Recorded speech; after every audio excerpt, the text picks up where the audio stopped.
अपने पराए। घर की लड़ाइयाँ कितनी भी हो, लेकिन ये भी सच है कि किसी पर कोई आपत्ति हो तो अपना ही परिवार साथ देता है। भैया, मेरे पीछे पुलिस लगी है, प्लीज मुझे बचा लो। रवि और राज दो भाई, लेकिन दोनों में कभी नहीं पटी। अरे क्या हुआ छोटे, क्या कर दिया तूने? अरे कुछ नहीं भैया, मेरा दोस्त है ना राजू, वो मुझे लेकर बैंक गया था। मुझे नहीं पता भैया कि वो वहाँ बैंक लूटने जा रहा है। मैं उसके साथ बैंक में घुसते ही सीसीटीवी कैमरे में दिख गया हूँ। अब पुलिस मुझे ढूंढ रही है भैया, मुझे बचा लो।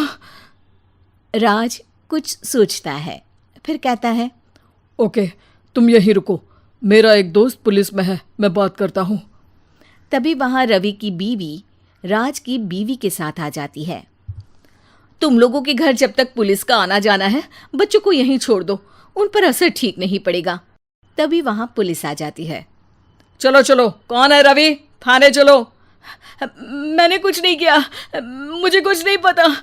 अरे वो तो पुलिस स्टेशन चलकर ही पता चलेगा कि कुछ पता है कि नहीं, चलो। कहानी का फ्लैशबैक।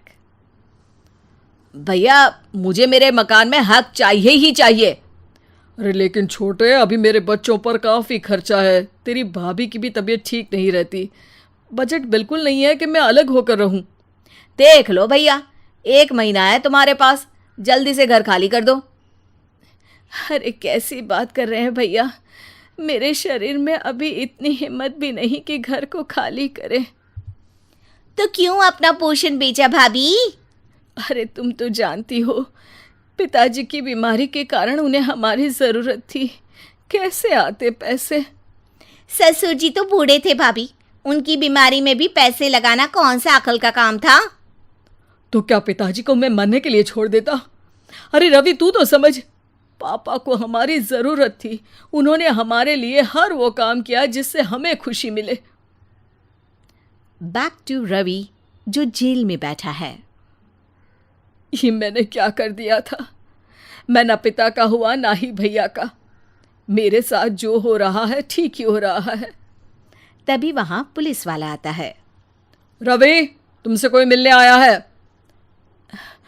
भाभी, आप यहाँ क्यों आई? पुलिस स्टेशन है ये भाभी।